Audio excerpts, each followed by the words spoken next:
Al Jazeera Podcasts.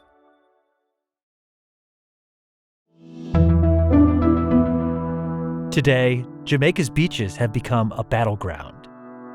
We will not stop until the entire Jamaican public is able to access the beach freely. Inside the fight by Jamaican residents to decolonize their coastline. I'm Kevin Hirten, and this is The Take.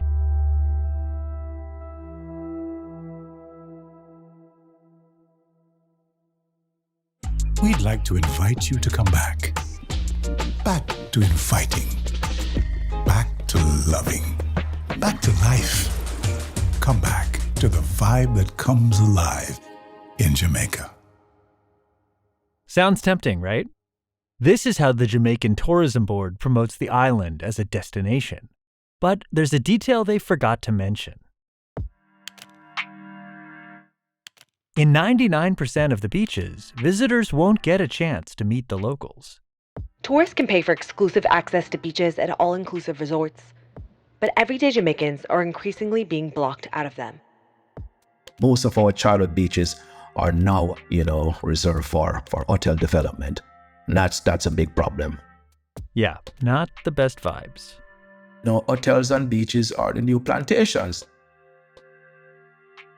I'm Devon Taylor. I am the president of the Jamaica Beach Birthright environmental movement that seeks to remove discriminatory beach access policies that are targeting the Jamaican people by excluding them from their beaches. Why don't we just start by talking about what beach access is like for normal people like yourself who grew up in Jamaica? Yeah, so, growing up in Jamaica, personally, I had more than 4 miles of access in my hometown of Steertown. And over the years, we have seen that beach access reduced to 0 miles. The owners built a cement wall along the property, effectively cutting off surrounding communities from the coast. We no longer have any access to those coastal spaces because of, the tourism product.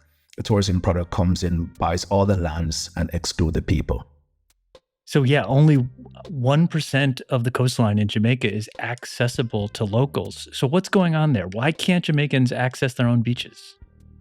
There are colonial laws that are on our books, and with government complicity, this law basically states that Jamaicans do not have the right to bathe, to swim, to fish, and to walk along the shores. That's the interpretation of that Beach Control Act of 1956. And it empowers the government to basically, allow hotels to come in, procure the properties, build their hotels, fence their property, wall their property, and exclude the Jamaican people. Yeah, look, people hear beach and I think they imagine just having a nice day out in the sun. And look, leisure is a very important part of access to the beach, but this is about people's livelihoods. You mentioned that you're from Steertown. I wonder if you could put a face to this problem. Well, absolutely. One of the beaches that we use a lot there, is a fishing beach. There's a fishing beach that was also designated by the government, and the fisher folks in Steertown have lost access to that. This is Steertown, a historic fishing community on the north coast of Jamaica. Local residents relied on the beach for their livelihood. But in 2020, 2 companies bought the land containing the pathways leading to Mama Bay Beach. It is an economic problem. This is one of the hottest year on record. We do not have those spaces to cool off. Those recreational spaces are gone. We use the beach for religious, spiritual reasons, for therapeutic reasons. We've lost all of that. The kids cannot no longer just walk across the street and enter into the sea. And so you can imagine a fisherman with his gear, he's over 70 years old, have to be, riding a bicycle over 3 miles to get to the beach to fish. We have the spearfishing guys, and those are most of the ones who are left. The ones with boats and net, they're pretty much just put out of business because getting access is just too difficult for them. So Jamaica has been an independent state since 1962, and people obviously rely on the sea. Why haven't politicians gotten rid of this colonial era regulation? Well, when these laws were passed in 1956, we were not yet an independent nation. So these laws were put on our books to benefit a certain class of people. All right. Slavery was abolished in Jamaica in 1838. And as early as 1836, the Crown, England, which is still the head of state in Jamaica, were trying to remove the monarch, pretty much put policies in place that, prevents Jamaicans from owning land. And so we could not own these lands. So, Jamaicans do not have these land rights. Now, the government, have not changed these because, of course, tourism, they're building out an economy based upon tourism. And with these laws in place, it gives them the leverage to legally exclude the Jamaican people. Speaking of colonialism, your website, Jabem, states that the plan to block access to the Caribbean to Jamaicans is akin to the Berlin Conference that divided Africa between European nations in 1885. I wonder if you could spell out that parallel. Well, we know what colonialism is. It's a system of oppression, it's a system of dominance. And, when you look at all the resorts that are expanding across the region, it is very similar. Investors are coming in from, all those European countries, from the US as well, and they're just carving up spaces all across our coastline. And so, this does not happen in some kind of haphazard way. There are consultation that they will sit down with the government of Jamaica, express their interests as to what they'd like to do, where they'd like to do it, and the government would facilitate all these things. So it's very similar when, those colonialists were sitting down and says, I need this country, I need that country, and this wealth is there, and that wealth is there. It's very similar. Along the beaches is an extractive model that they're pursuing. They're extracting the beauty from the country. They're dominating the space. They're excluding the people. And that's what the colonialists did. Yeah, and you've intentionally used this plantation parallel, whereas before it might have been sugar companies using slave labor. Now it's European hotel chains using low-wage labor. But ultimately, none of this would be possible without the Jamaican people. Yeah, it would not be possible. It would not be possible without our working society, but our governments, have failed us. Some do see tourism as the liberator of Jamaica. We, most of us do not see it that way. There's a space for tourism to operate in our society, but is the model, the kind of tourism I think we need to move away from. We need something that is more environmentally friendly, more inclusive, and something that does not exclude our people from our land. I don't want, us to come across as if we're anti-tourism. We're not. Tourism, in all its purest form, exchange of ideas, interaction of people, is very important for the human family. But we cannot allow, this kind of model. We would like that Beach Control Act of 1956 to be repealed, to be replaced by something that is more just and equitable, that gives us the fundamental right to access our beaches and our rivers. So let me just address head on what the other side says. You mentioned tourism is now the new engine of Jamaica's economy. Thousands of jobs and tax revenue stem from these big tourist resorts, which are all over the island. What do you say to people who tell you they are too big to fail? Nothing is too big to fail, but I would say that we do not have the best infrastructure. We don't have world-class education system that, is a result of income from tourism. Our healthcare system is not world-class because of tourism. Our road network. So the average person is not feeling this big money that's coming from tourism. In fact, I think there's only 5 cents of every dollar that stays in the country. So while we're seeing exclusion of our people, we're not really benefiting from that tourism model. The model is all inclusive. You come, you stay in the resorts, everything is there. You do not fan out into our society at large, and the people do not benefit from it. It's low-paying job, it's hard-working condition.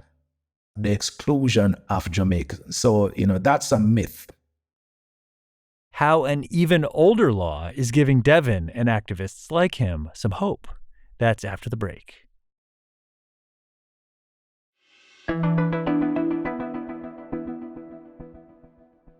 Devon, Jamaica's struggle for free beach access won't happen with words alone. It won't. Unfortunately, podcasts don't have the political power that we all wish they did. What is it that your organization, Jabem, is doing to make this dream a reality? We started out with education, and there's an old law known as the Prescription Act of 1882. And that basically says if you're using a track, a roadway, a path, to get to the beach uninterrupted for a period of 20 years, you can seek a redress in the courts. And so we started these cases in the courts. We filed cases in the courts. We have 4 of these cases in the courts right now. We have one in Bob Marley Beach, that we're protecting access there. In the iconic Blue Lagoon in Portland, Jamaica. We have in Little Duns River, Ocherius in Miami Bay. So we are taking the fight on a legal level to protect access. Residents and local business operators at the popular Bob Marley Beach in Bull Bay, St. Andrew say their relatives have been occupying the property for generations. But after 50 years of living on, investing in, and maintaining the property, that legacy could end. They say they were given verbal warnings to leave, as there are plans to construct an exclusive hotel. They have maintained this beach. Rastafari community named this beach Bob Marley Beach. This is Marcus Goff, one of Jabem's attorneys. And so the whole brand of what you see down here has been built up by the people of the soil from here. And so anyone who's going to come here must then come here and join and support and strengthen these people here. They cannot be coming here to dispossess them. One of the challenges Jabem's legal team faces is that written ownership of titles weren't really a thing at the time Jamaicans settled on these beaches. Jamaica historically didn't have titles all this way back when, and so most people who lived on land, especially in the aftermath of slavery and emancipation, didn't get no title for no land, got no title for no land. The point is that they are here and have been here, and by virtue of having been here so long, they have ownership rights. So, Devon, I'd love to talk a little bit about how the political system works in Jamaica and why it's been unable to answer the call in this regard, why it continually puts the needs of these multinational corporations over those of the ordinary Jamaican people who just want to make a living off the sea. Well, one of the things that we know colonialism also breed is corruption. All right. And I think there's a lot of corruption. There's a lot of special interest. We know special interest is nothing new to Jamaica. Lobbies, is a big thing across the world. And I think our leaders, are really controlled by these special interests that dictates to them what they do and how they do it. And so politically, I think it's very difficult to do because there's a lot of money involved. But I should say, with the advocacy of Jabem and Jamaicans speaking out, both the political party have now included the rights to beach in their political manifestos. All right. And that, I think, is a good step forward. Now, the current government have not done so. We have highlighted this issue to the United Nations, and it has not moved the government to do so. So we are hoping that, they said they will table a bill. We have not seen that bill. There's an election that is constitutionally due in Jamaica by September of 2025. So we hope that, if this current government does not move and, making it possible for all Jamaicans to have fundamental rights to their beaches and their rivers, that, the next administration, if they should win, would come in and really do that, because this is something that must be done. Mm-hmm. You want public beach access. It's not hard to grasp. It's achievable. It's something that other islands do. So after you have public beach access, is there any sort of plans to pass legislation or advocate for legislation that talks about public ownership of some of these resorts or having some sort of new model so all of the money's not going back to Europe, back to these multinationals? Yes. And I hope, the policymakers are having some of those conversations. We would like to see that, most of the ownership, at least 51%, stays in the hands of the Jamaican people because of the sovereignty of what the coastal space look like. I think that could be empowering. We would not be the first country to do so. Thailand have done that. We are the descendants of enslaved African. We were a colony of the British. And so the issue around land ownership and land rights has never really been dealt with in Jamaica. And I think this would be a good space to start, and recognizing the importance of these coastal spaces to stay in the hands of Jamaicans. Wow. What can tourists do? What about anyone who wants to come and visit? Is there anything they can look for in the type of place that they stay to help the cause? Yeah, it's a good question. Most of the product across the island is all inclusive, so it poses a difficulty. But there are spaces that are open that will allow Jamaicans to traverse those lands and use the beach. I think, our global citizens can be also very thoughtful about how they spend their tourism dollars. Just look into this a little bit more to say, well, I'm going to a resort. Does this resort, allows Jamaicans to traverse the property and use the beach? Does this resort allows, Jamaicans to even sell their arts and their craft to people who are staying here? Does it allow the tourist to move out of the, resort and freely go about in the society? Discrimination against a person in Jamaica is a discrimination against a person anywhere across the planet. We're one world right now, and so we need to know that what is impacting Jamaican in this way, it's going to impact you in another way. We have seen it happen. Countries like South Africa, was very discriminatory towards the Black people. We've seen what the international community have done by calling it out. And we are saying these things because we want you to call it out too.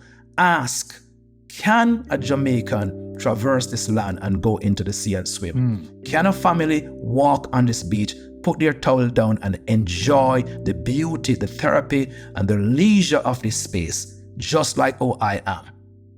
And if they said no, you make your choice. And that's The Take. This episode was produced by Marcos Bartolomé and Veronique Eshaya, with Duha Mossad, Hajir Salah, Noor Wazwaz, and me, Kevin Hirten, in for Malika Bilal. It was edited by Amy Walters. Our sound designer is Alex Roldan. Alexandra Locke is The Take's executive producer, and Ney Alvarez is Al Jazeera's head of audio. We'll be back tomorrow.